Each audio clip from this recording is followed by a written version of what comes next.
Well, good evening, folks. How we doing? Spectre here.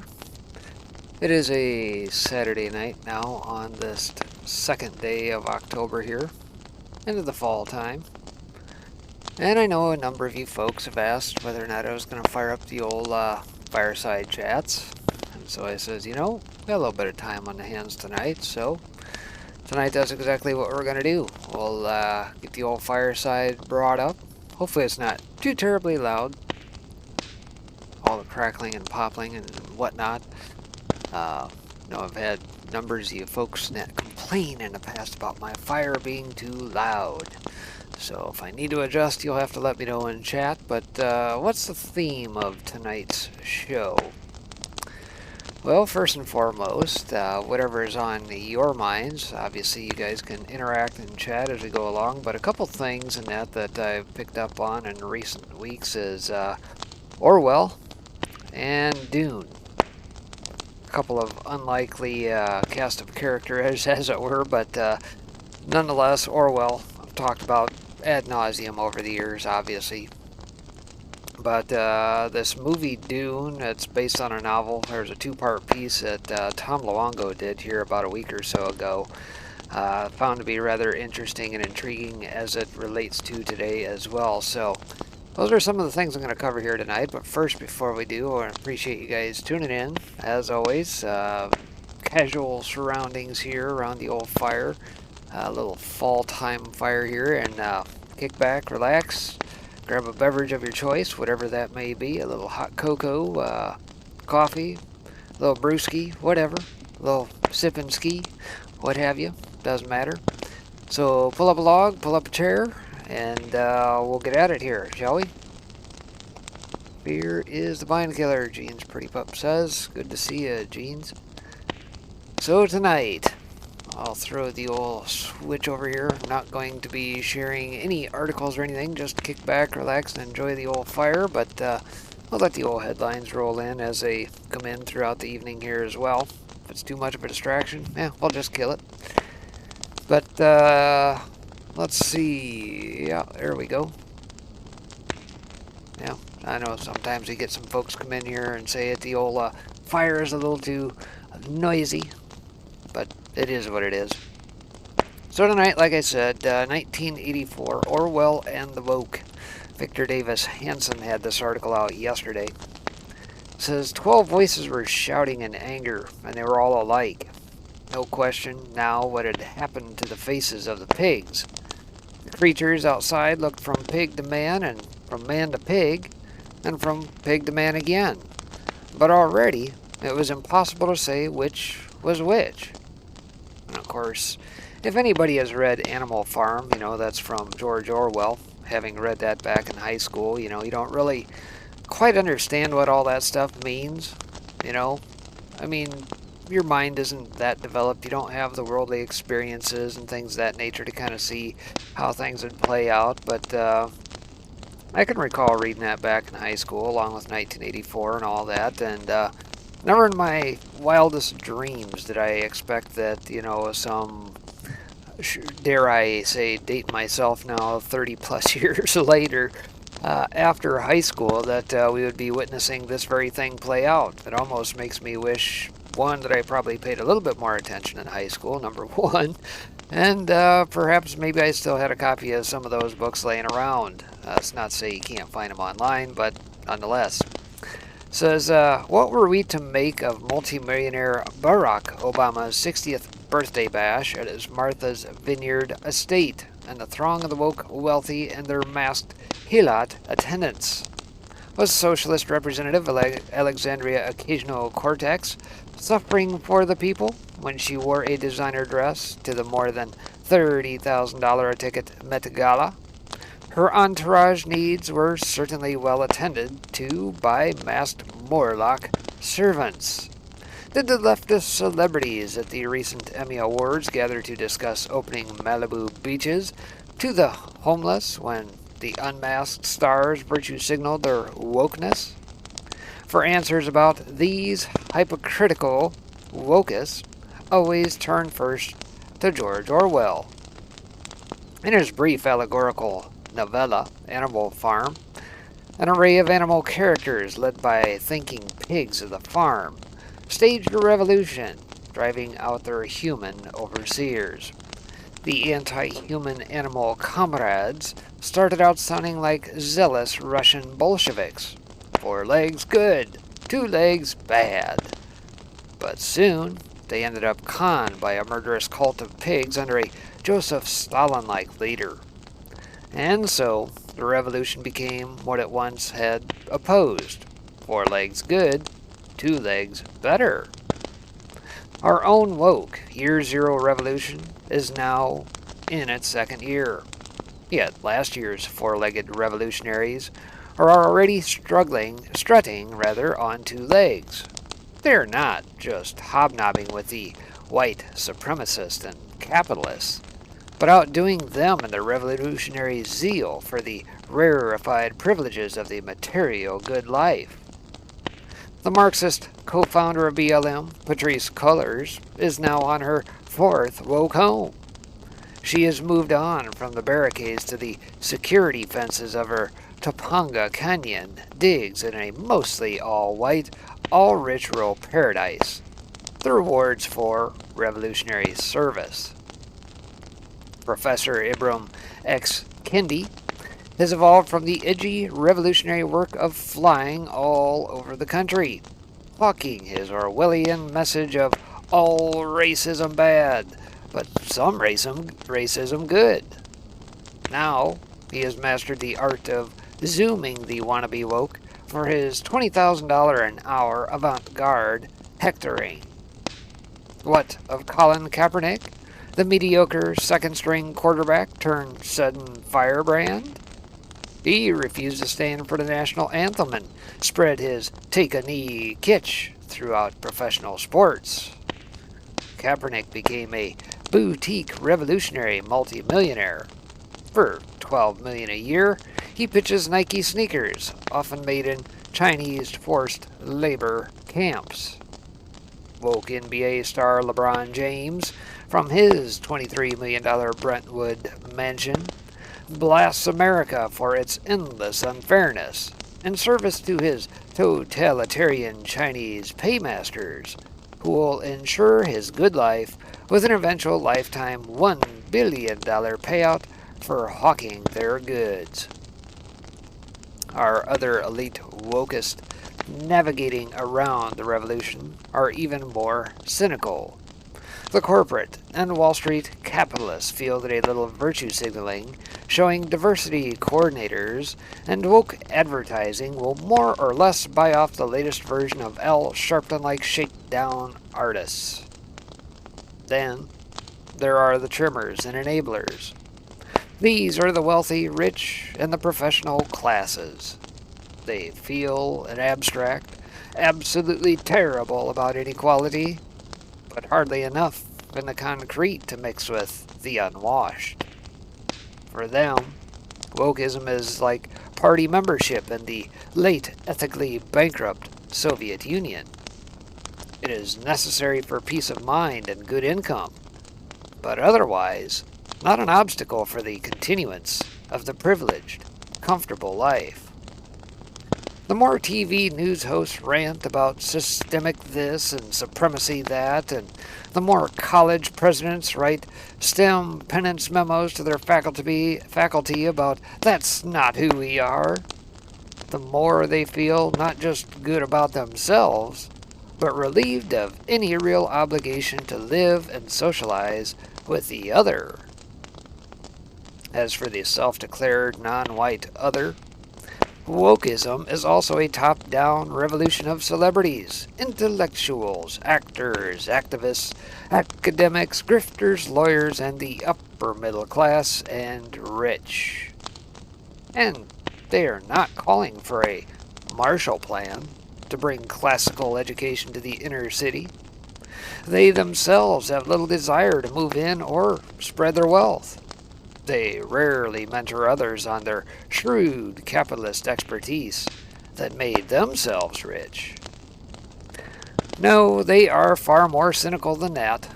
The regrettable violence of the street, the 120 days of 2020 looting, death, and arson are the levers of the woke professionals. They fight with their various tribes of the same class and mindset over the slices of the same coveted elite pies. But they bring to the scrap the unspoken cudgel that without greater non-white de facto quotas in comic books, TV commercials, Ivy League faculties and students, symphonies and sitcoms, then systemic racism could once again ignite downtown Portland, or Seattle, or Baltimore. Orwell would say of the woke Obamas, Nancy Pelosi, AOC, Bernie Sanders, LeBron James, or Ibram Kendi, and their supposedly unwoke, but similarly rich and privileged enemies, it was impossible to say which was which.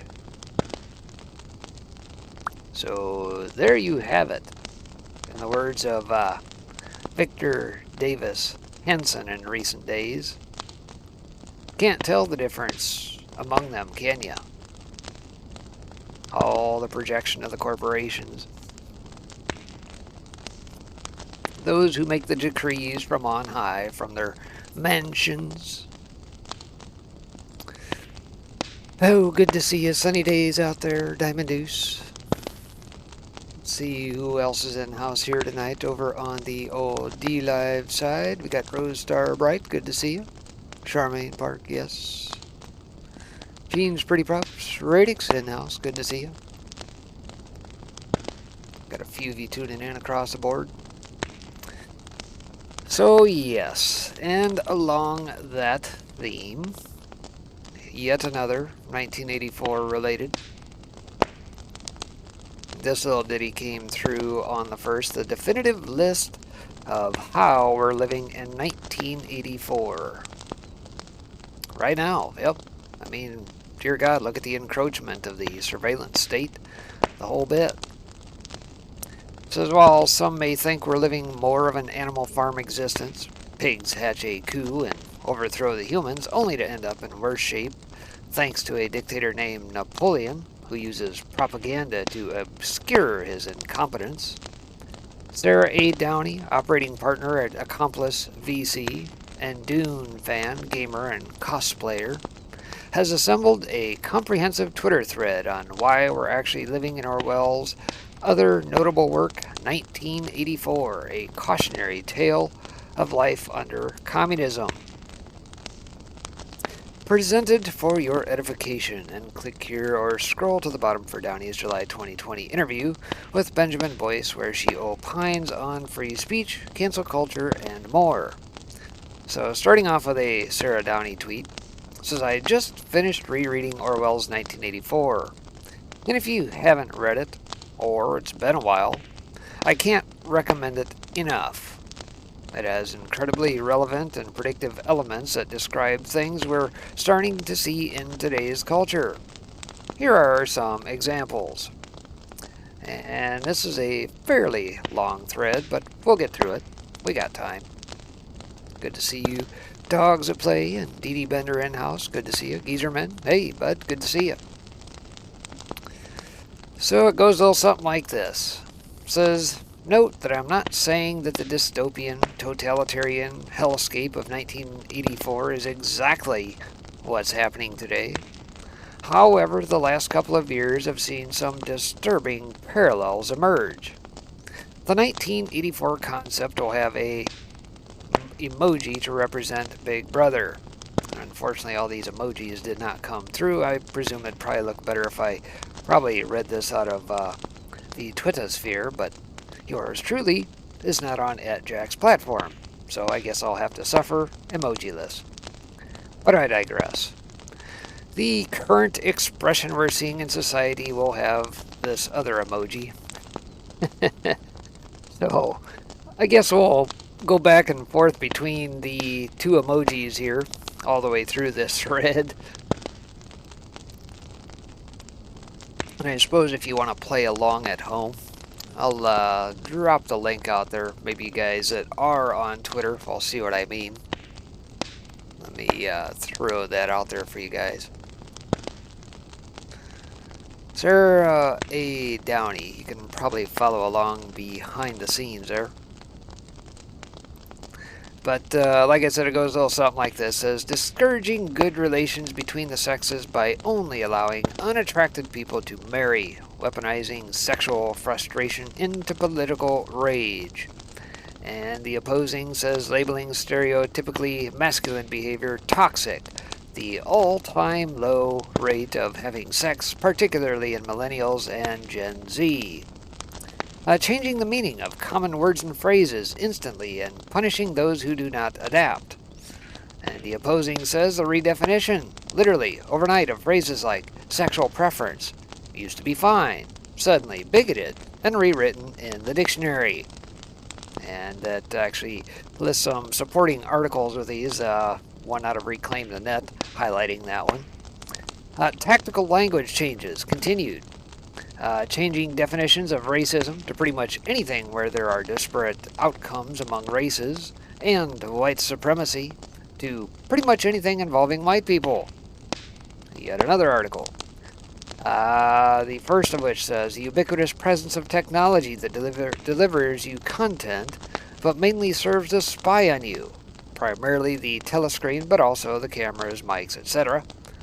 And it says Amazon Echoes, Google Home, smart TVs, mobile apps that covertly monitor you. Facebook. The attack on objective reality is a way to demoralize and control people. You know, like 2 plus 2 equals 5. Oh, people saying 2 plus 2 equals 4 is some sort of racist math. Statements that everyone knows are true, you know, men and women are biologically different, have become unsayable. Yeah, and I mean, we just have to look no further than the ridiculousness that took place in the UK over the course of the last week. You know, men can have cervixes now. What? It's blasphemy to say otherwise. How dare you? Newspeak.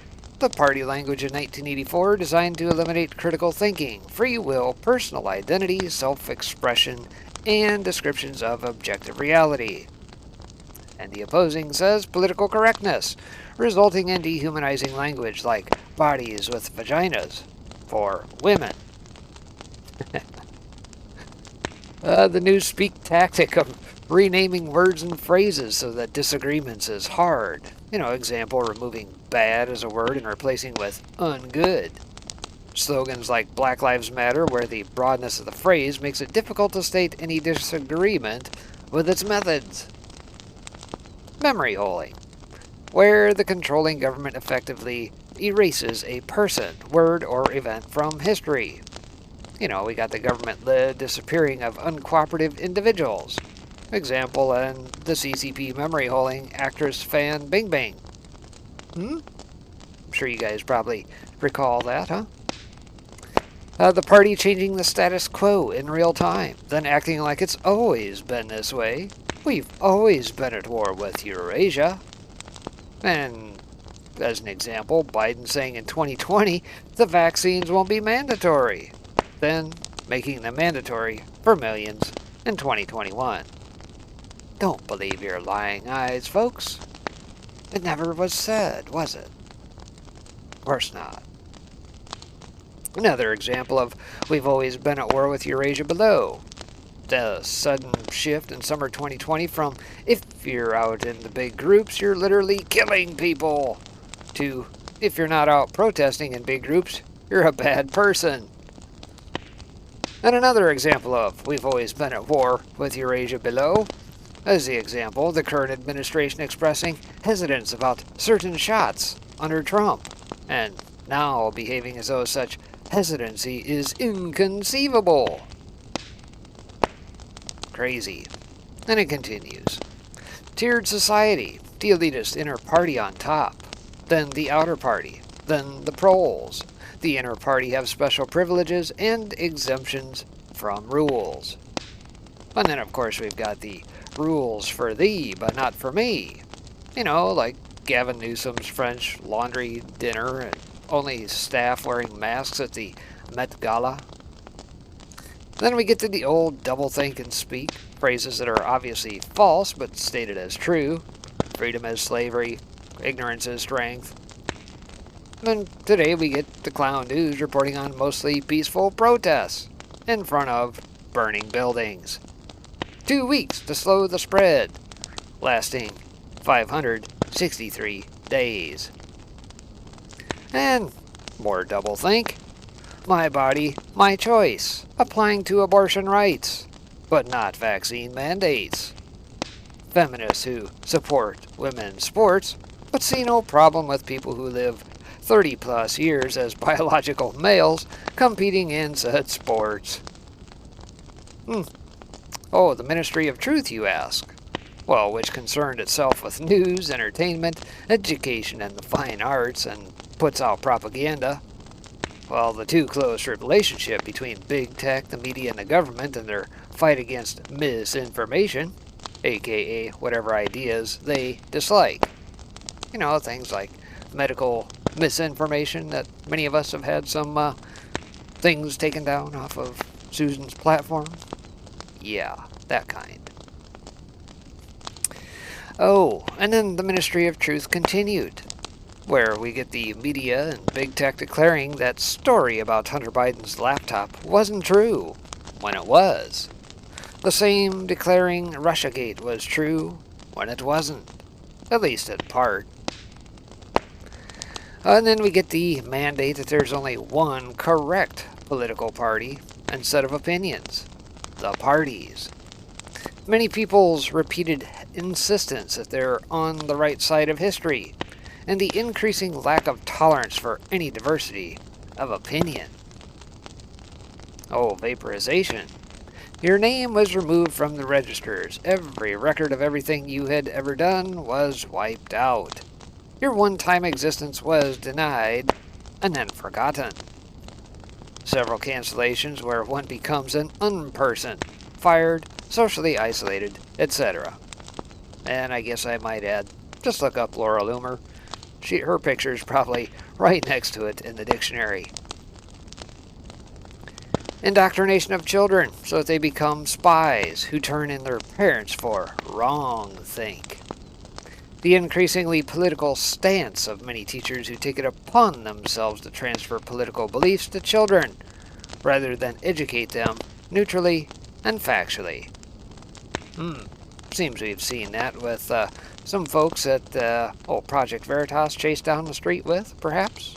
The thought police who surveil the population, looking for the slightest indication that a person doesn't fully support the party. Scanning of social media. Examples like police showing up to people's houses in Australia to question them about their posts. Yeah, wrong think.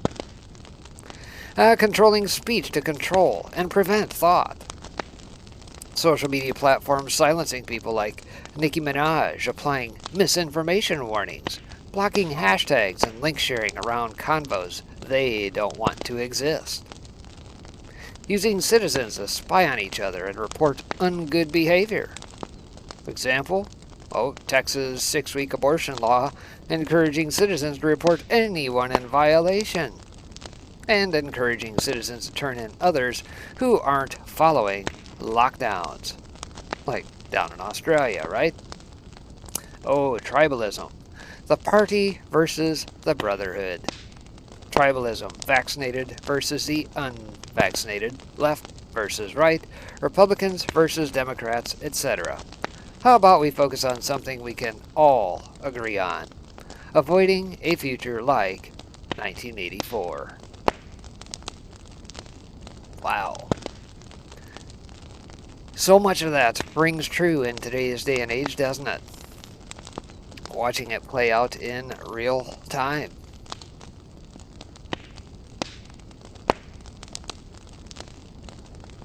When I saw a pulmonologist, his name was Ahmed. I tried to ask him about COVID spread by illegal aliens, and he cut me off abruptly, using the phrase, "you people." Racist, maybe? Perhaps, Geezerman. You people. That one always gets me, yeah. You people. You are engaged in wrong think. Toe the line. What's wrong with you proles, anyway? In any case, enough 1984 business. So, the other part that I want to get to here tonight on the importance of Dune, a two-part piece that Tom Luongo put together over at Gold Goats and Guns blog a couple weeks ago. So, we'll get into that. It says last year I wrote 2 editorials for the newsletter in sympathy with Denis Villeneuve's film Dune, originally supposed to come out last December. This one was published in the September 2020 issue, when the election was the dominant issue of the day. The movie is now out, but won't come to the US until next month, and I think it appropriate to publish it now with everything happening in the world today. It's been edited slightly to bring it up to date. So there are few things I'm more looking forward to than the first of 2 films by Denis Villeneuve bringing to life Frank Herbert's classic science fiction novel, Dune. And it isn't just because I'm a big fan of the book, which is an intricately plotted treatise on religion, gender, power, and politics, but because its ideas are suited for this period of history. Because this story, unlike a lot of recent blockbuster films, should scare the pants off our political leaders, as they will see themselves on screen in their various guises. And that fear may be enough to waken the sleeper. In the parlance of the book, the silent majority now staring at a bleak future post-COVID-19.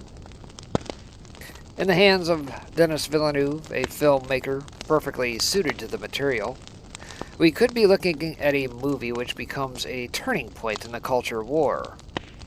Villeneuve is one of the few people working today who can marry bold visual storytelling with complex narrative while not browbeating his audience. Watch The Arrival, Sicario, or my favorite, Blade Runner 2049, to get a sense of what we're in store for.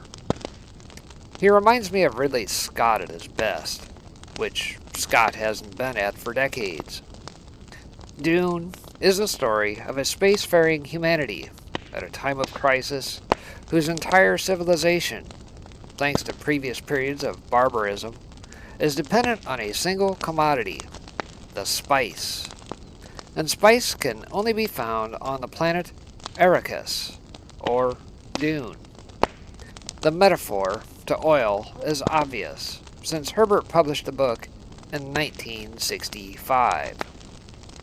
Dune is a pastiche of a number of genres, a classic's hero's journey from adolescence to adulthood for its protagonist, Paul Atreides, told in ways both intensely intimate but keenly aware of these events' historical importance.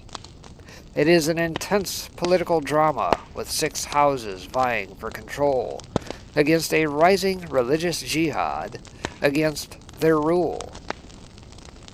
Looking over our world as we approach the end of 2020, Dune is especially relevant because it shows us exactly where we are in the cycle of empires. It will be hard for people to miss these things when they see the movie.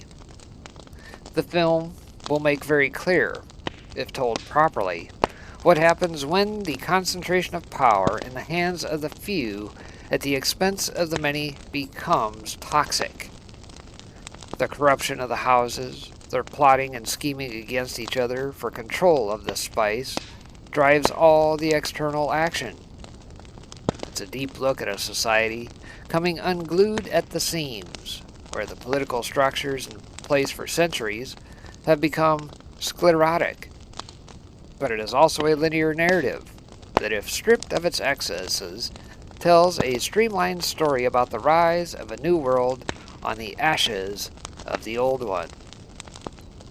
It's a story about a desert world which is the source of life itself, and whose unforgiving environment forges mere men into forces of nature.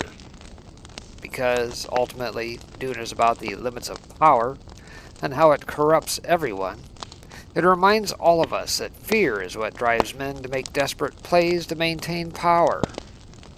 told mostly through Paul's eyes as he grows into the man who will lead a revolution.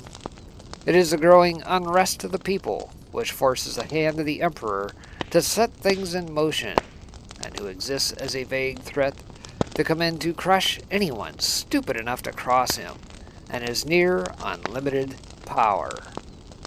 And yet, he too, like every other tyrant, falls. After years of Dune languishing as a nearly dead property, Villeneuve's film will have to answer the most important question, if it wants to succeed. Why now? It isn't just because someone in Hollywood had the rights to it. Those rights were tied up by Herbert's son, who had managed them into near irrelevance. That's how the project gets started. They tried to tell the story back in the 80s with David Lynch's unfortunate film, but it was the wrong time. There was no resonance with current events during the height of the Reagan reboot of America, when optimism was rampant, and Ridley Scott had failed not 2 years earlier with Blade Runner, now a classic, but hated on release. That's the big fear they should have going into release. And conquering fear is the key thing Paul must do to survive the task in front of him. His story should become ours as we enter 2022. And, if that happens, that should scare the would-be tyrants of this world to death. Since this was written, a number of things have happened that validate my fears then. It was a call to action for us to begin hardening ourselves against a bleak and terrifying future. It was also a warning for us not to put our faith in the institutions we think protect us from them. Back then, I was worried about the sequel to the Coronapocalypse, now confirmed for me as the rollout of the vaccine against COVID-19, as much as Trump being deposed through obvious and underhanded means. It's why I was so adamant about the election being the inflection point for the world. Everything came down to it. It was a singularity where one world ended and another began. The sleeper awakened that day, and those that didn't see it, or refused to see its importance, are now complicit in the violence that has come since and is yet to come. The collapsing narrative surrounding the COVID-19 vaccines, their efficacy, and honestly, the dangers they represent to those in low-risk cohorts. It makes sense to see the headlines choked to the gills with announcements of escalating stakes for us. The unwashed, unclean, unvaxxed, and ungovernable. Biden is threatening dishonorable discharges for U.S. military. From what I've heard from military men I've talked to, that would be 90% of them. New York Governor Kathy Hochul is threatening medical workers with replacement by foreigners if they don't get the jab. It's like she thinks her job gives her that power. In Australia, they are now just shooting protesters in public. And tomorrow, I'll publish a companion piece written after the stolen election. It's called The Jihad, which is the next piece I'll cover. But, yes, Dune might be worth the watch. And so that leads into the second half of this. So an interesting comparison of 1984 and Brave New World. We may be closer to Brave New World, actually. Yeah. Over the years, there have been so many articles about 1984, Brave New World, The Matrix. I mean, it's a conflagration of all of them into one. And for those who have read any of those books, watched the movies, you name it, the thing that we always hang our hats on is that we believe it wasn't meant to be a playbook or a roadmap, but yet here we are, right?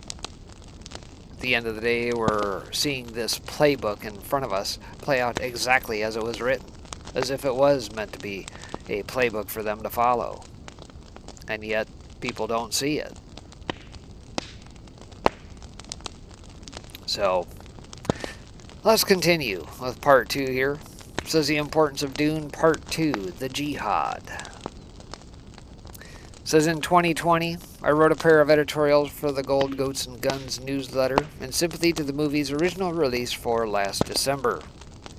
This one appeared in November after the selection of Joe Biden as U.S. resident. I've written a lot about the ideas contained in this essay, but I felt it appropriate to revisit it now that we're in the window of seeing our story play out on the big screen, where art still has a possibility of moving us to action. The Jihad. We free men have a saying. God created Arrakis to train the faithful. One cannot go against the word of God. Quote by Frank Herbert. It says, in my last editorial, I talked about why Frank Herbert's Dune was even more relevant today than when it was published in 1965. As we approached the election, after rereading Dune, I made it into Herbert's sequel, Dune Messiah. And having not read it in 30 years, I was amazed at how good it was. The whole book is almost a moment in time that Paul, who can see into the future, cannot see beyond. The 2020 election felt exactly that way to me. That moment was a singularity, a point we pass through without knowing what lies on the other side. The parallels were simply too deep for me to ignore. The trope Herbert used in Dune Messiah has been copied 100 times since then, but its metaphoric power remains the same. A moment like that turns everything on its head when it happens. It shattered Paul's life and ushered in the next period of chaos, far deadlier than the last. Dune left us knowing that the victory over the entrenched, sclerotic power structure of the great houses, there would be a great religious jihad by the freemen, which would sweep across the galaxy like a plague of killer locusts. That jihad occurred, and Paul was powerless to stop it. And, like Paul, this is what I fear is coming. The results of the election confirm for me that what comes next will be a terrible thing. The Davos crowd think they have won the war, that they have been successful in defeating the insurgent Trump and his deplorable sand rats.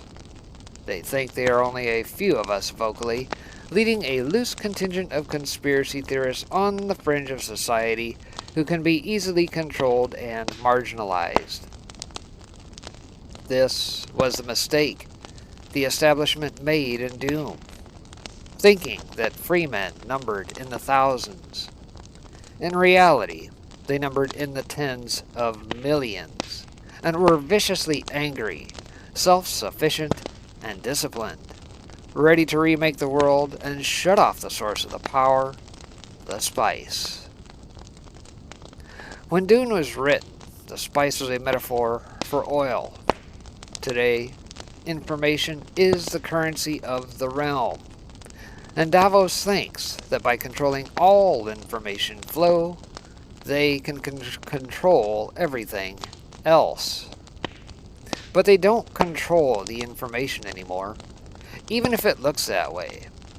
Because by cheating and creating false value throughout the society, by degrading the quality of the information, they have raised the value of producing real things with real labor to the point of it being existential to their power. And when you marginalize the tens of millions of people who produce the goods, which sustain their false reality, when you remove their ability to speak their mind and make their voices heard, when you insult them, berate them, hector them, and beat them, then you will bear the consequences when the sleeper awakens. In Herbert's words, that this isn't a threat or an open invitation to violence. This is an observation of what always comes next. These people know that they have been lied to, their children spiritually separated from them. The election was a cruel joke, meant to rub our noses in their complete power over us. You can see it every day on Twitter. What comes next will be nothing short of a Freeman-esque jihad by the 70-plus million people who voted for Donald Trump. If his allies prove the systemic thievery of the election, it will fuel what is now a simmering anger to a violent, boiling rage with a near religious frenzy. They will be fully justified. I get that anger. I feel it building in me. Paul saw this coming in Dune and failed in his attempt to control it. And I can see it coming today. Their jihad will be joined by the people who didn't want to win by cheating. There are millions of them, too. They voted against Trump but don't view their neighbors as enemies. The alternatives to it is worse. Acquiescence and vassalage to a corrupt system. And that's why today, it's clear to me this only ends in violence. The elites had a choice. They chose poorly. They have their own religious zealots, suffused with a righteous anger at a corrupt system, but blaming it on the wrong people, their neighbors. The people have a choice. Stand their ground, or be ground into paste. This is why I feel the only option for Davos, when faced with the coming jihad against them, will be to unleash a response to it orders of magnitude deadlier than COVID-19. That's a moment I, frankly, don't want to see beyond. And I think it's quite clear now that we're in the middle of the next response. The jihad of angry Trump voters hasn't quite materialized yet, but it has in other parts of the world. The descent into random violence with brutal Harkonnen police and embedded Sardaukar mercenaries putting down protests in Melbourne, Australia, is not only deeply disturbing, but, sadly, wholly predictable.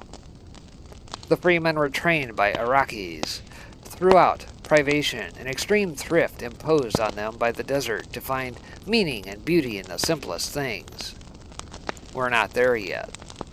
But by now, brutally imposing vaccination mandates through a terror campaign, people have woken up quickly.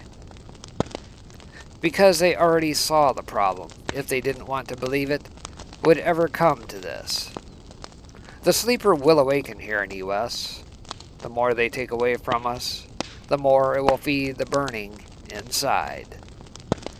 Davos's Sardaukar are sustained through blood sacrifice and dehumanization. The Harkonnens through good old payola. They serve the system not because they believe in it, but because they are fed by it. Australians will begin imposing costs on them that outweigh their comfort, and they will collapse. It's already happening in France. It will happen in Germany this fall. And when the U.S. joins the jihad, that's when the violence gets real. Fat roid freaks running around beating old women and unarmed men with gang tactics will turn into massacres.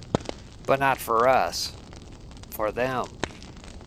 They have told us they are no longer negotiating with us. Become subservient or be destroyed. Their call isn't a bluff, but ultimately it is. We have reached that moment today where the choice is clear. Get hard, get in shape, get tough-minded, and become #ungovernable or be extinguished. You are not alone. Moments like this take generations to build to. Welcome to Arrakis.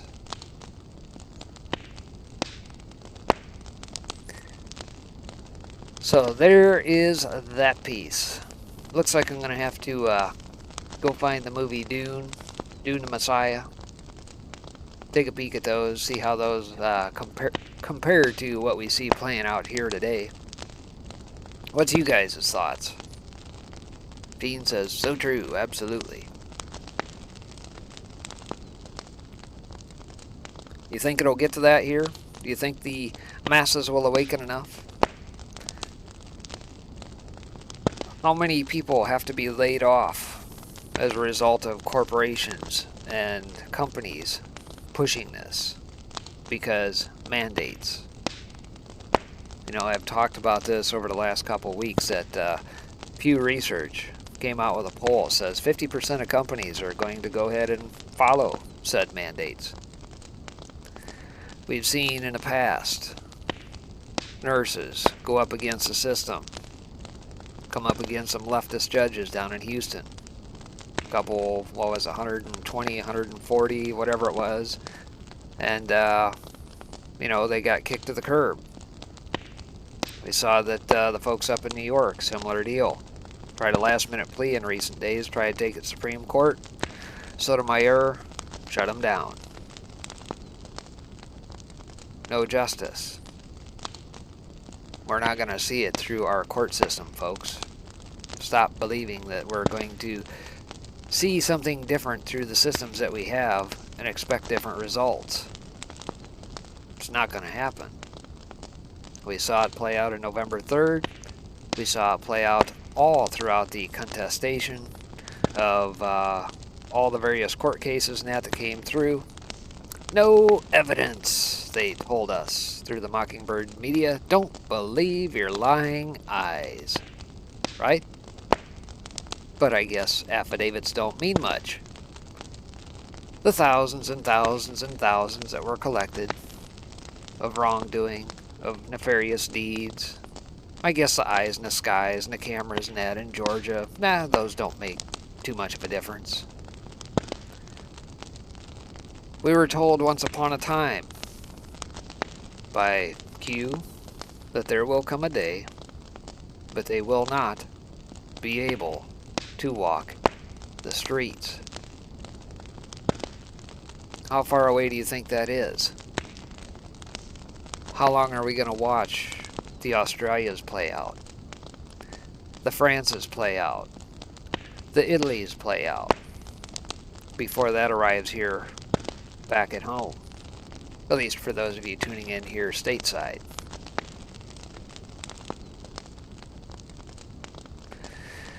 I don't think it's going to be long.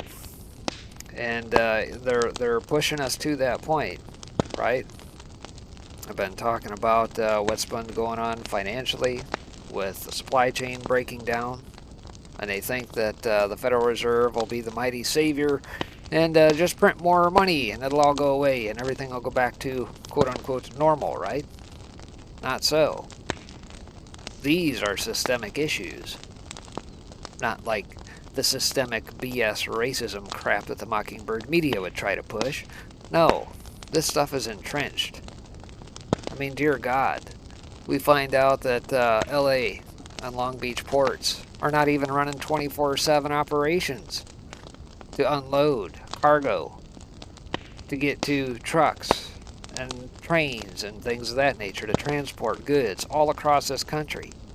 But yet other places in the world have been doing this for eons? Why? The fraud, the cronyism, all of it throughout has been entrenched. And it's being rooted out. Seem to recall that, Q reminded us too that we're witnessing, watching the destruction of the old guard.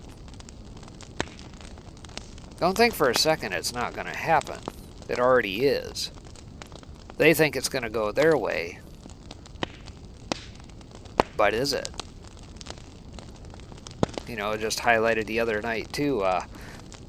You got Bank of America, Citibank, JP Morgan, all flushed out in Texas from the municipal bond market. Why? Because in their wokest tropes that their SJW leaders at the tops of these corporations They think the Second Amendment is bad. So they think that, well, we'll just force people's hands, see? And anybody who believes in selling guns or parts or things of that nature, we're just not going to loan to them. And so Texas says, all right, you want to play that game, we'll just shut you out.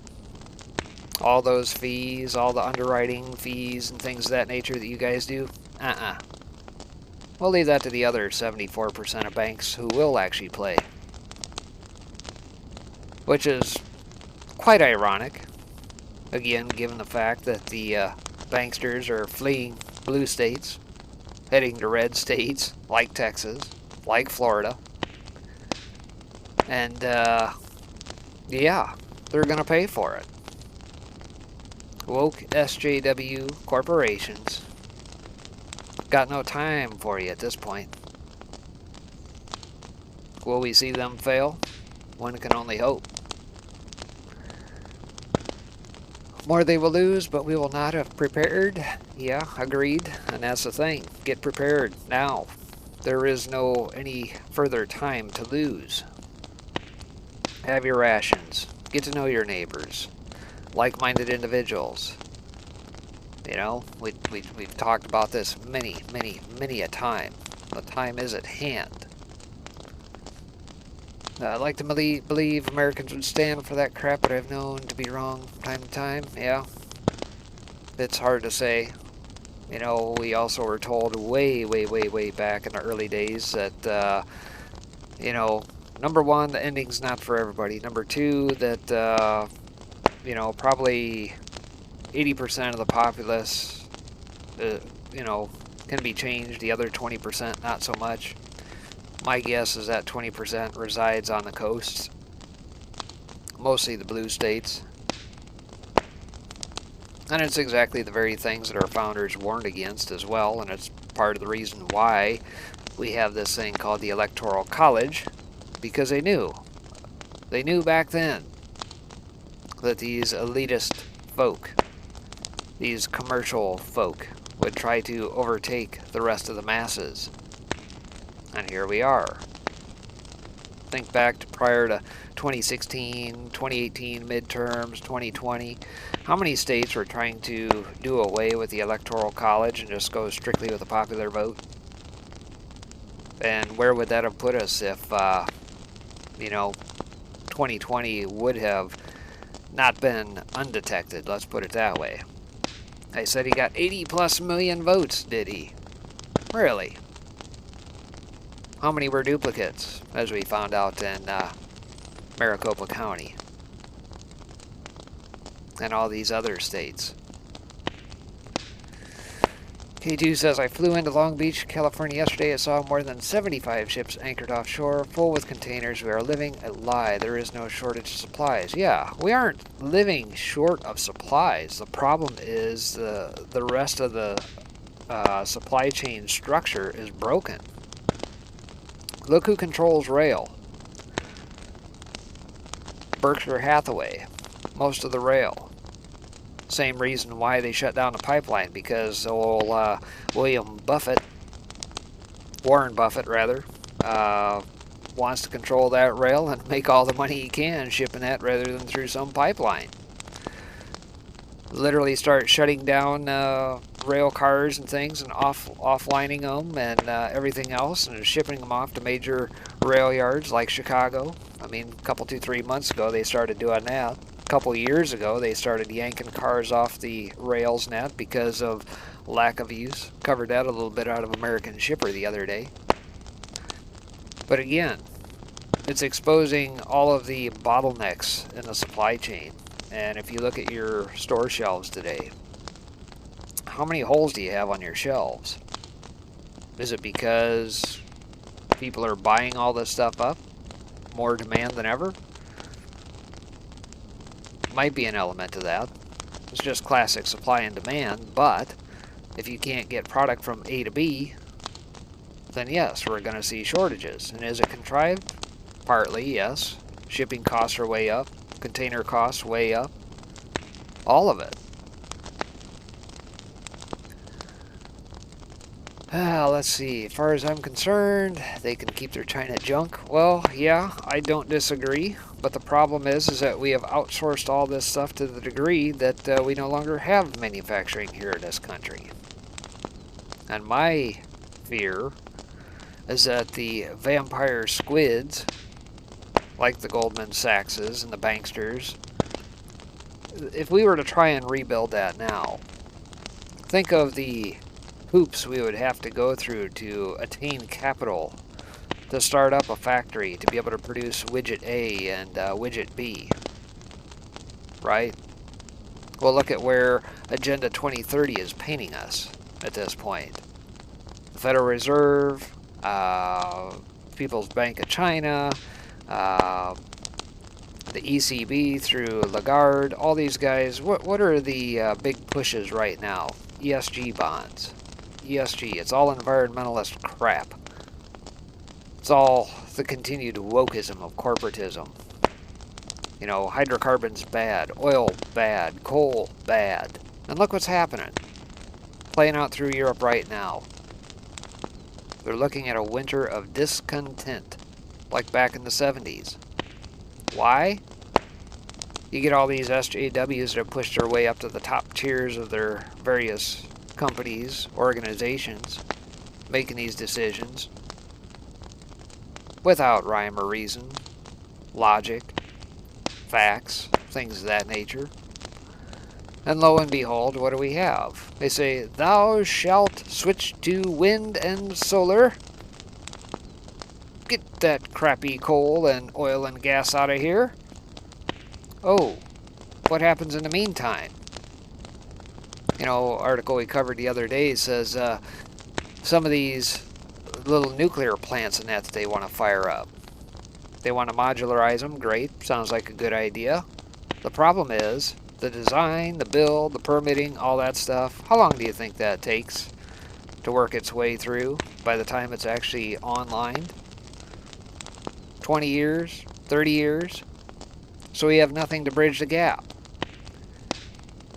And so you see the blue states, you've seen the Oregons, the Californias, and that say, well, we're going to remove all that hydrocarbon crap out of our pension funds and our 401ks. We're going to do away with all this. Okay, great. So there's dollars that don't otherwise go to these corporations, and guess what? No more investment. We're not going out looking for other areas to mine coal or fire up a new spot to get natural gas out of the ground or other exploration. Okay, we live with what we got. And then we have a crisis. And then we got nothing. And then we're dependent back on Saudi Arabia or whoever that may be the one that has the goods at the time, right? And in the meantime, put up those windmills, put up those solar panels, and whoops, hang on. Didn't we just see Texas go through something like that early part of this year? Didn't it kind of exploit the problem in that thinking? You mean wind and solar cannot produce 100% of the time? What if there's no wind? What if there's no sun? What if you get freezing rain that freezes up your solar panels? Oh, well, I'm sorry, folks. Well, you thought you were going to go to work today, or you thought you were going to take a hot shower. No, no, no. You got to sit in your cold room and live by candlelight to read your book. And, oh, internet, you said? No, no, it's going to be a couple days. Hopefully we get a thaw and we can get some electricity back. I mean, that's where it's headed, right? I'm not getting jabbed and I'm losing family and friends due to my decision, but I'm okay with it. It's that they'll all die. I already had the virus in April. Yeah, I mean natural immunity. Rand Paul called this out yesterday, right? Natural immunity. You flat earthers.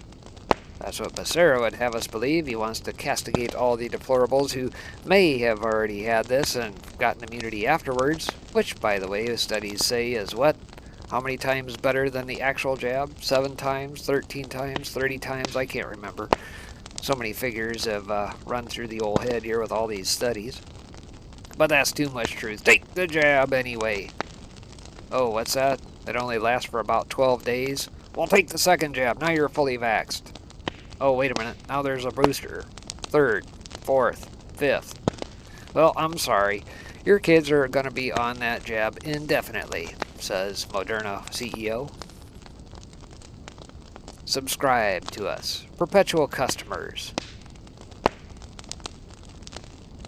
Going to be worse in the 70s? Yeah, it very well could be. Very well could be. That's why I say get prepared now. Frankly, I half-jokingly said this the other day, but, you know, there's an element of truth to it, is that perhaps we need to have the old Discovery show Junkyard Wars fired back up. Just give them a rude and crude depiction of a Tesla generator and say, here you go, 2 teams, root around the old scrapyard here and come back with something that works, and may the best man win, right? And let's see what comes out of it. I mean, ultimately, that's where we need to head. Tesla had it right. They buried it. The banks just buried it to keep us, you know, within their system of control. What happens if those levers of control no longer hold us back? How much more profitable and prosperous would this country be? Yeah, people want stuff for cheap. Their consumption is off the charts. They don't care if it's made offshore by slave labor. They just want what's newer than what. Yeah, it's consumerism. And there's a name that was in an article. I think Michael Snyder covered this in his Economic Collapse blog the other day. He says there's a word for all that, and it's called affluence. We never have to really worry too much about what we want, when we want it, and where we want it. We just go get it, and it's always there. Until it isn't. And people are going to be in for a very rude awakening when we find out that Amazon can't produce what you're thinking about and produce it within 6 hours and a drone ride later. Or you can't run down to your local grocery store to get some milk or eggs or bread because the supply chain is broken down and the truckers are pissed off because they all got to get jabbed, and so they're not delivering stuff anymore. I talked briefly about this afternoon, about setting up local means of production, as it were. Getting to know your neighbors, putting together co-ops, who is capable of doing what, skill sets, things of that nature. That's ultimately what it's going to come down to. We can't rely on these megaliths, Nat, who have consolidated over time. Gasoline in Long Beach, now $4.99 a gallon. Yeah, how long before you're not going to be driving at all? Mr. Fireside Chats, yeah, it's been a while. I think it's been about 6 months since I last done one. Figured what the heck, I know a number of you guys have asked, so we may see a more regular return of these. Just have a casual discussion, aside from all the normal fray. As soon as AI virtual realities are as common as smartphones, it's game over. Now, what's to say AI doesn't already exist, though? I think there's plenty of elements that AI is already there. You know, we see algo-driven this, algo-driven that. We don't have real markets on Wall Street at this point. It's all headline-driven. It's all buzzword this, and a given headline will cause the algo to move this way or sell or you know, buy. It's all contrived.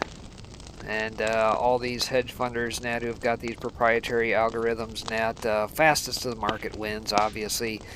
Can't tell you how many number of articles over the years have seen come through talking about microwave technology, laser technology, and it's all about beating the next guy to the punch in nanoseconds.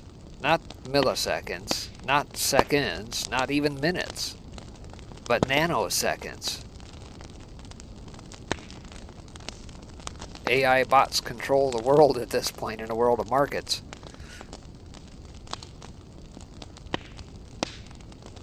Tell the meds to make you a foxhole, dude. Yeah, as much as I would love to, the drawback to that is I've only got one slot I'm able to put one extra channel on the old restream here, so I would have to upgrade and pay out a little extra change in doing that. But hey, if you guys want me to do it, I'll certainly head that way. I'll consider it. Heck, I may even consider Rumble here before long if get the old kick from YouTube here before long. Went back and forth with Homesteader earlier today and said that his channel got wiped, even on stuff that was hidden.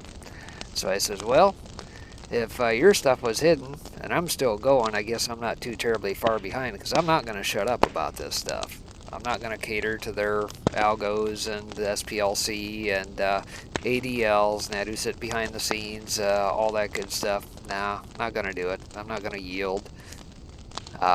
I'll write it clear out to the very last platform if it comes down to it. Virtual reality headsets, yeah. Let's see, my car is 4 years old and I just rolled 12,500 miles. I'm retired now, so I walk and drive minimal miles. Life is good, yeah. I mean, if you live in town, got a bicycle, can walk or Segway around, if you have one of those, great. Minimize your gas usage. Does Gibb have live streaming yet? No, not yet. It appears that Torba and company are pretty focused right now on the e-commerce side of things. One of the things we've spoken of in the past, and I wholeheartedly agree with Torba and even Lindell, we have to build a parallel economy. Why? Obviously, all of these outfits are controlled. You know, it's the very reasons I talked about before, the woke capitalism, if you will. If you don't toe the line with their beliefs, then you don't get to do business with them. It doesn't matter if we're talking ESGs and the greenification of the economy, or if we're talking Second Amendment related stuff, or what have you. They don't like the message that you stand upon, then you just don't get to do business. We'll digitally blackball you. We'll Laura Loomer your ass. Ultimately, and Torba's been through that ever since the Pittsburgh shooting and that here a couple years ago, where Gab was deplatformed. They have been kicked off of everything. Family has had to deal with that as well, not just the company as Gab, but him, his family, all of it. Payment processors, credit card companies, banks, you name it. We're going to have to reconstruct every single bit of this thing, top to bottom. And that's why I harpoon on folks. If you are sitting on the sidelines, if you are within the sound of my voice and you have skill sets, you are a programmer of some sort, learn to code. Dear God, find other folks in that who are capable. Build us these platforms, stand them up, get them outside the country, put them on servers and that outside the country, outside the reach of the jurisdiction of the U.S., Iceland, I don't care where. Let's make it happen, because we're going to need it. We're absolutely going to need it. We're going to have an Internet 3.0 to some degree. Twitch, yeah, Sharon, I am on Twitch at the moment as well, at least for now. I haven't been kicked off there yet, surprisingly. Give it time. Most of us were kicked off Provo within the last week, though. I know a lot of you guys probably didn't make it over there, but it was yet another platform in that could be used. But yeah, Trovo is tied in with Tencent. Tencent is, you know, Jack Ma and China, all that good stuff. So, really not all that surprised. But yeah, we're going to need more stateside folks that are, you know, capable of streaming. You know, one of the things I've talked about that I think would be a huge benefit to many of us content creators is there's a lot of sites net out there that you can upload to. But I'll tell you, it's a pain in the tuchus to have to go to each individual site, upload, wait, do all the things, and then go off to the next, you know, times 2, 3, 4 in order to get the message out, right? And it's fine. It's absolutely fine to be able to do that. That's what I expect as part of decentralization, and it's needed. The drawback is that it's time consuming, yes. Could we have a platform that pulls all that together, you upload to one spot, and then it does like a timed release to where it puts all that information and points it in this direction to Brighteon, and then it goes over to Rumble, and then it goes over to Odyssey or BitChute or what have you. It'd be fantastic if somebody that knows how to code does that sort of thing. Fire up a platform to be able to do that. It would be fantastic. Crazy how far the corruption goes in America, really around the world as well. Yeah, it's entrenched, it's deep, it's far deeper than I think even what Trump probably expected, Vernon. And I think we owed a debt of gratitude to what DJT was able to get done despite all the crap and that he had to go through over the last 4 years.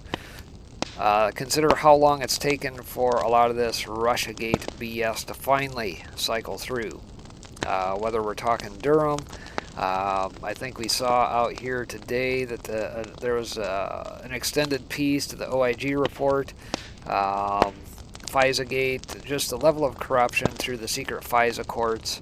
A lot of that information came out again here today, I believe. It's extremely deep. It's not to our benefit, never has been to our benefit. It's always to protect them from us. Plenty of capital to support parallel economies, just need people who, like you say, have these skills to create it. Is definitely invest and support that. Yeah. You know, there's going to come a time where there's no longer a need for a bank. I firmly believe that there will come a day where we will no longer need banks. Now, does that mean everything is going to go digital to make that happen? It's hard to say. Am I a believer in cryptos and blockchain technology? I'm not a 100% believer. I don't invest in it. I don't use Bitcoin, Ethereum, Litecoin. But I do see the benefits of something like blockchain, where you have smart contracts and things that can't be broken. However, I also believe, just like in our system today, there are multiple forms of what we perceive to be money, right, existing as well. You know, they want to do away with cash. I don't think that there will ever come a day where that will happen as much as they want to push for it. We saw it already play out in Sweden a number of years ago, right? The drawback is, what happens to an aged populace who doesn't really get on computers and do technology? They barely know how to hit the on button to the PC. Do you think they're going to be able to engage in commerce and things of that nature with purely a digital currency? What do you do about them? Who's going to manage their affairs? I don't think it can be that. Personally, always been a proponent of precious metals, gold, silver. It's withstood the test of time in terms of value. Every fiat currency in history has failed. To that degree, cryptos are no different. It's just trading one fiat for another. And on top of that, it doesn't have the history that gold and silver does. However, I can see the benefit of it. Can they coexist? I think so. So there probably will be a place. The question is whether or not Bitcoin, Ethereum, the Litecoins, the Dogecoins, and the thousands and thousands of other cryptos that are out there, will they survive in an age where the Federal Reserve would like nothing more than to do away with those and push out their version on the populace? You know, you think back to the beginning part of last week, or late last week, I believe it was, China come out and says, yep, we're banning cryptos. Great. What's the alternative? Well, PBOC is going to want to try and roll out their central bank digital currency yet again. They already tried this, by the way, and failed miserably. You know, China already having their social credit scoring system. They want to roll out their digital currencies, and on top of that, if you do not use their currency in the allotted time that they want you to spend it in, guess what happens to it? Do you think it stays in your wallet or stays in your account? Oh no. No, no, no, no. They will force you to use it in an allotted time or else it disappears. Bow to your new god of consumerism. And so I would not, I don't think the Federal Reserve would be too far behind in trying to push a similar type of central bank digital currency. MSM downplay the importance of the Durham investigation, but I see more indictments coming from him. Yeah, I would tend to agree. Sussman obviously was one of, I think, whether it be Elias, whether it be Sherman, doesn't matter to me, but it all leads to one spot, and that's the Clinton Foundation. I think if you recall back to 2015 time frame when Peter Schweitzer put out in his book, Breitbart carried the article back then. It's really the linchpin. It's almost like a keystone because it would literally bring down governments worldwide. That's how much collusion there was with the Clinton Foundation and the rest of the governments all trying to buy influence. And I do tend to agree with Peter Schweitzer's assessment from back then. Caught a little bit about the new pills they're putting out, but they have big drawbacks as well. I'm presuming you mean the Merck pill.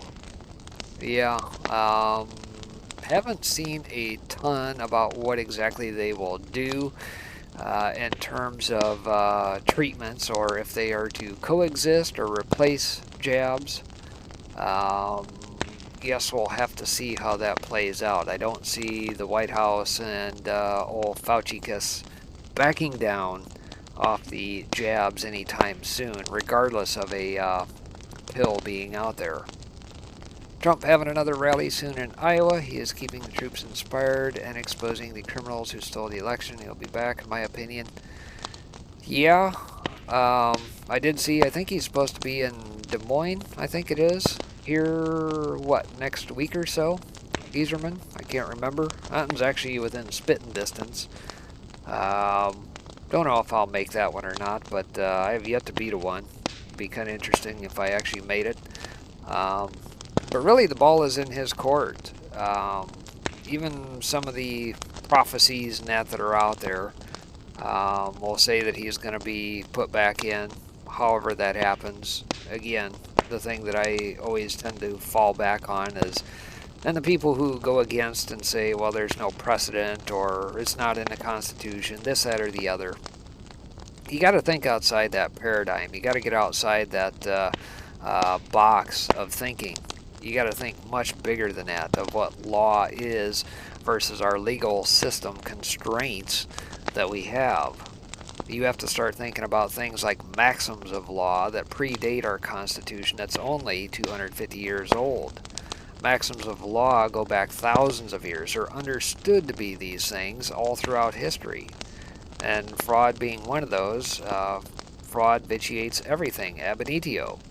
And that's the way we have to kind of shift our thinking about in terms of fraud being perpetuated against you and I and the populace. It doesn't matter if we're talking about the election, it doesn't matter if we're talking about our currency, it doesn't matter if we're talking about your birth certificate, take your pick. You know, one of these days, I need to do a show on Edward Mandelhaus, one of the former advisors to Woodrow Wilson, and his statements from back then that basically laid it out and got us to this point today. And I'll save that for another time, but if you want to look it up, Edward Mandelhaus, go look that up, see some of the words that he said, and you'll understand right quick as to where we are today. Get the fundraising emails every day. Yeah, I wouldn't send any of those folks any monies whatsoever at this point. Yeah, DJT said he never conceded. That's right.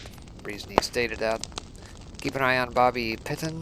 He's running for the Senate in Illinois to unseat Duckworth. He worked on the AZ audit, knows how they manipulate the machines and voter rolls. Yeah, Duckworth is a real piece of work. It's unfortunate. appreciate her service. Appreciate the fact that, you know, she lost some of her extremities in some of these conflicts, but definitely has wrong think.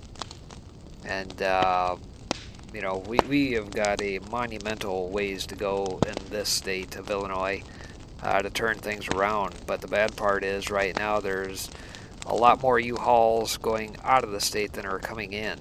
So we've definitely got our work cut out for us. So, all right. Well, let's see. What time are we here? I've been going at this here for about an hour and 20 minutes or so, maybe about 10 more minutes, and we'll call it a wrap for the night. So if you guys got anything else you want to throw by me, we'll throw it out there tonight. And otherwise, let's see, tomorrow we'll have to see who we got to round up bodies if we do anything on the 5x5 side tomorrow. We'll see on that. Otherwise, if you're tuning in here, by the way, if you hadn't noticed, Monday through Friday, I've been doing streams and that all throughout the week. You can tune in here when I fire it up in the morning. I'll probably take maybe 30, 40, 45 minutes most to kind of go through some of the look-ahead type items of the day. I've been focusing, like I said, a lot on financials, a lot of what's going on in the supply chains, energy-related markets, things of that nature, and keeping tabs on other COVID-related stuff and election-related stuff as well. Keep the stream up throughout the day. Just let the headlines kind of roll through. If you want to check in, great. No big deal. And then I'll close things out on the back end of the day in kind of similar fashion. If you pay attention to the lower third and chat and that, I'll put in there when I'm coming back in and kind of round things out on how we did throughout the day financially. And yeah, so consider that my semi-formal announcement, I suppose. But I've been doing that for the last couple of weeks, kind of honing the format a little bit, what I want to do, and yeah, we'll see if I can make a go of that. Same with PA and Wolf. Yeah, these guys are in for a world of hurt. I'd hate to be on the receiving end of these indictments when they finally work their way through. As far as I know, the indictments and that are still climbing. Who is carrying the torch for all that stuff, I have no idea. That's the interesting part of this, and where are they going to go? Obviously, we can't trust the justice system here. Does that mean it's going to be military? Who's going to be left? Is my question. You know, we've got UCMJ type stuff in place, but doggone, you look at what Milley has done and the jabs and all these guys that they're pushing through our military. The question is who is going to be left? Let's see. Kemp in Georgia is scared he will be indicted. Yeah, he should be. Absolutely should be. Let's see. How far along that path are we? Judge gave 20 days, right? And that's been 7 days ago now. So we're about halfway through. We kind of kicked that can down the road and back to Kemp. Or was that... Actually, I take that back. That was Raffensperger, right? Back to Secretary of State on all the missing ballots and that with no chain of command and all that good... Or chain of custody, rather. So I think we got probably another 7 to 10 days left before whatever happens there. In the meantime, Texas is actually fired up, and I think they're going to be looking at, what, 4 counties, is it? For you guys down in Texas, that they're going to start taking a look at forensic audits down there.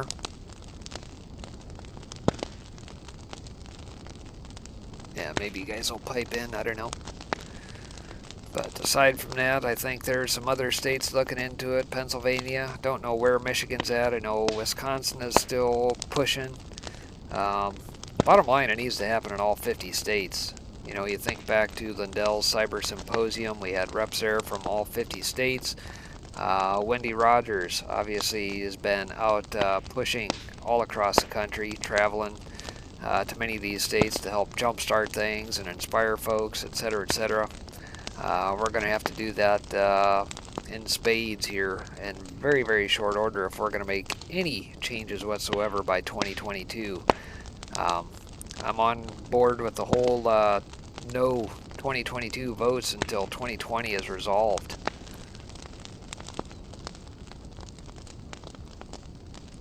Trump said the other day he needs 2 or 3 states to decertify. Yeah, and that's going to be the trick. You know, it's unprecedented, one, the level of auditing and that we're having to go through with these forensic audits.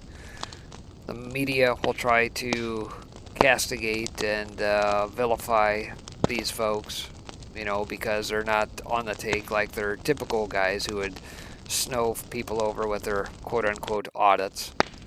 And the trick is going to be how do you put together a process to decertify? And I don't think, frankly, it's as hard as we think. The problem is the roadblocks of rhinos and Dems that are going to stand in the way. And it's really just going to come down to the people pushing it. It's really going to have to be a people campaign to push on these folks and make them feel the heat. Like Ronald Reagan said, if you can't make them see the light, make them feel the heat.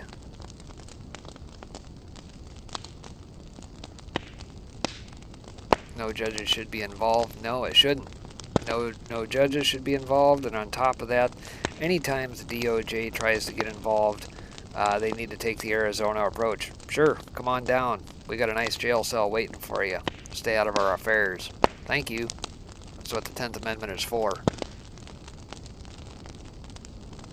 Our framers and founders are pretty doggone smart folks. Got a lot to learn from them. Alright, maybe a couple more here. Pennsylvania and Michigan are going to show the most fraud. I don't know. It's tough to say. We thought it was bad with what's going on down in Arizona with one county. You know, you get Mark Fincham and that pushing and saying, well, we need to expand this to multiple counties. You know, we sat and watched last Friday Dr. Shiva just tear it up with his data that he and his analysis that he pulled together. I can only imagine if they added another couple counties out of Arizona on top of that. It's been said that Georgia is actually worse than Maricopa County, and Pennsylvania is even worse than Georgia. So, produce the results, lay it out there for all to see. Let's shake this thing out. Philly and Pittsburgh are crazy. Yeah, I can imagine. I mean, recall all the articles of what took place in Philadelphia day of election. Throw on top of that in Michigan what took place in the Detroit Center. Many of these. You know, it's exactly right that Patrick Burns said in his book. 6 cities. That's all it took. 6 cities to flip a country. They use large, Dem, corrupt counties in certain states to collude together to commit fraud. Yep, absolutely. And it's a shame because, you know, these people thought they were probably doing the right thing. They probably got their accounts padded a little bit with a few extra bucks. Is it really worth the treason charge? Is it really worth the gallows? Time will tell. You get a pissed off populace enough. Like I said, you know, we're on the cusp. We are on the cusp. All it's going to take, in my opinion, is exactly what we're watching play out in Australia, exactly what we're watching play out in France, Italy, all across Europe. Start jacking with people's energy. Start making it to where it's unaffordable for them to be able to afford to heat their homes. They have to make decisions on whether to eat or heat. That was the mantra in one of the articles the other night. Eat or heat. What do? You push people to the edge of desperation, and it's the same thing over and over again throughout time. How do you control a populace? Well, shut down the food supply, starve a populace, and you can pretty well bend their will. Or will they? Time for some true grit. Alright, well, I think we have gone for about an hour and a half here tonight. Appreciate you guys tuning in, as always. Alright, Mayo, one more. K2 says, do you think the Newsom recall win was a trap to ensnare the Dems voting fraud along the lines of we have it all? Yeah, I do believe at this day and age that we do have it all. I mean, this is just icing on the cake, really. The question is, in my opinion, is what is to be done with the data and where do you take it at this point? Who can you trust? The level of corruption runs so deep, and those that probably have this data through and through, who do you take it to? That's my question, I guess. Even if this does go militarily, are there enough folks to the good inside the military to get it done? I don't know. You know, we were told once upon a time in one of the very, very first posts back in 2017, military is the only way. Well, they've done a pretty bang-up job of pushing this jab to the point where thou shalt take it or else you're going to get thrown in the brig or other penalties, right? So who's going to be left? I don't know. It's going to be a race to the finish, and hopefully, by the way, guys, if you aren't paying attention to Patel Patriot, if you haven't read up on Devolutions Part 1 through, what is he up to now? 11, I think? Take the time to read through that. It is rather interesting. And I would love to see that angle play out, and sincerely hope that is exactly what we're witnessing at this point. So if you get the opportunity, check out Patel Patriot Substack and go read that stuff. Space Force, yep. So that is going to do it for tonight. Appreciate you guys tuning in, as always. If I don't see you guys or talk to you tomorrow, I'll be back here bright and early Monday morning, and we'll start off with the old financials and give it a go then. So take care, God bless, and we'll see you on the next one, everybody.